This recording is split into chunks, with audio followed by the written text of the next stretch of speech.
बहुत समय पहले एक हरे भरे जंगल में एक शक्तिशाली हाथी जिसका नाम जंबो था और एक छोटी मेहनती चींटी जिसका नाम छुटकी था रहते थे। जंबो अपने विशाल आकार और ताकत के लिए पूरे जंगल में प्रसिद्ध था। गर्वित और आत्मविश्वासी जंबो अक्सर अपनी शक्ति का प्रदर्शन करता, जंगल में बेरहमी से चलता और छोटे जीवों की परवाह किए बिना पेड़ों को उखाड़ फेंकता। उसे लगता था कि वह अजेय है। दूसरी ओर छुटकी एक छोटी चींटी थी जो अपनी कॉलोनी के साथ एक सुव्यवस्थित चींटी के टीले में रहती थी। वह मेहनती और बुद्धिमान थी, हमेशा अपने साथी चींटियों की भलाई का ख्याल रखती थी। अपने छोटे आकार के बावजूद वह जानती थी कि सहयोग और दृढ़ संकल्प ही जीवित रहने की कुंजी है। एक दिन जब जंबो जंगल में घूम रहा था, उसने देखा कि छुटकी और उसकी दोस्तें मेहनत से भोजन इकट्ठा कर रही थीं। उनके छोटे आकार को देखकर जंबो हंसा और कहा, देखो तुम्हें छोटे जीव, तुम इतनी मेहनत करते हो लेकिन तुम बहुत नगण्य हो। मैं इस जंगल में सबसे मजबूत हूं और तुम मेरे सामने कुछ भी नहीं हो। छुटकी ने ऊपर देखकर उत्तर दिया, हम छोटे हो सकते हैं लेकिन हमारी ताकत हमारे एकता और मेहनत में है। जंबो ने उन्हें अनदेखा किया और अपने रास्ते पर चलता रहा, अपने सामान्य अहंकार के साथ जंगल में चल रहा था। कुछ दिनों बाद एक भयानक सूखा जंगल में आ गया। नदियां सूख गईं और गर्म धूप ने सभी जानवरों के जीवन को कठिन बना दिया। जंबो अपने विशाल आकार के कारण अपने लिए पर्याप्त पानी ढूंढने में बेहद कठिनाई महसूस कर रहा था।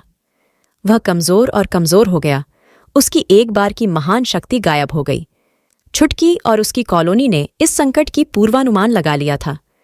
उन्होंने अपने टीले में भोजन और पानी का संग्रह किया था, मिलकर काम किया ताकि उनका जीवित रहना सुनिश्चित हो सके।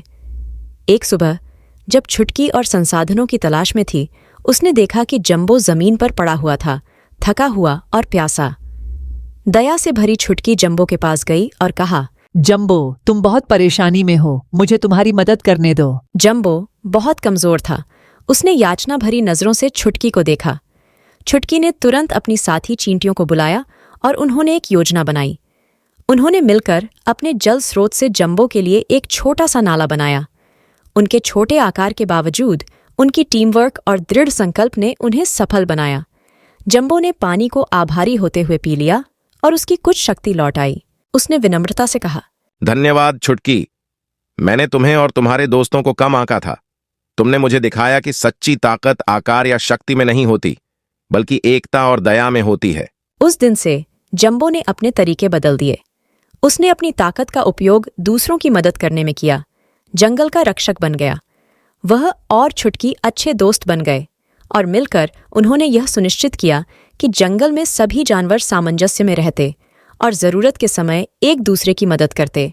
इस कहानी की शिक्षा यह है कि सच्ची ताकत आकार या शक्ति में नहीं होती, बल्कि विनम्रता, दया और सामान्य भलाई के लिए मिलकर काम करने की क्षमता में होती है। चाहे कोई कितना भी छोटा या नगण्य लगे, हर किसी में बड़ा अंतर लाने की क्षमता होती है।